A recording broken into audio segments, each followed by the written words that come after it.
It's Wednesday, July 13th. This is my promenade. I always come to the end of my property line, the fence, my neighbor's fence. There it is. And I just admire things. I just walk through the garden and admire things. Today I'm looking at this Siberian iris, which until yesterday I called a Japanese iris when I Google imaged it and realized, no, it's not. Anyway, this Siberian iris we just replanted yesterday. This is a new part of the yard.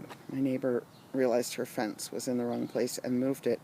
So I now have a good way to get in and weed the edge of the garden. And I planted here. I'm not going to plant anything on that other strip. I call it the demilitarized zone. My neighbor and I don't see eye to eye too much. This is what I call my promenade. Every morning I come to the edge and I just admire things. So I'm admiring now the rudbeckia, which probably by the end of today will bloom. I see a few have started to bloom. That's what I love about the garden. There's always something new every day. So see, a couple are opening up. They're just getting ready to open up. Probably by mid-afternoon when it gets sunny, this will be covered with black-eyed Susans. You can hear the birds singing. I love that too. It's about 5:30 in the morning. And here's this garden. I don't know what this plant is, and it's mighty big not to know. I'm going to see if it flowers and end up liking the flower. That would matter to me a lot. There's the grape thistle. I just love those shapes. You know, it'll turn purple later. And some yellow coneflower. It's really interesting that yellow coneflower and pink coneflower have totally different Latin names, and I'm not sure why and what it all means.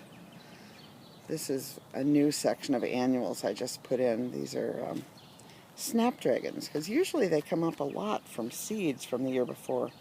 This year, for some reason, they didn't. I had to plant some because I love them. You know, you take them and make little puppets. And these are some little zinnias I put in. I didn't want little zinnias, but that's all I could get at this stage of the year. I have some tall zinnias. I grew a lot of zinnias this year inside. For the first year I used grow lights, and I grew zinnias, and I drew those cosmos back in there, and I grew basil and cilantro and a bunch of tomatoes and something else that I always forget. Oh, dahlias. They haven't bloomed yet, so I haven't thought about them yet. You can see the zinnias are just on the edge of starting to bloom back there. Two of them.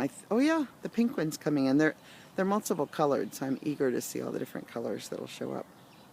I think these are all going to be the same color because they were all called Solar Soul or something like that. I thought they'd be yellow, but they're pretty. This is going to be a giant delphinium, I hope. That's what I think it is. And I have it resting in the arms of the coneflower, who are pretty hardy for standing upright no matter what. And here's the delphinium I just love.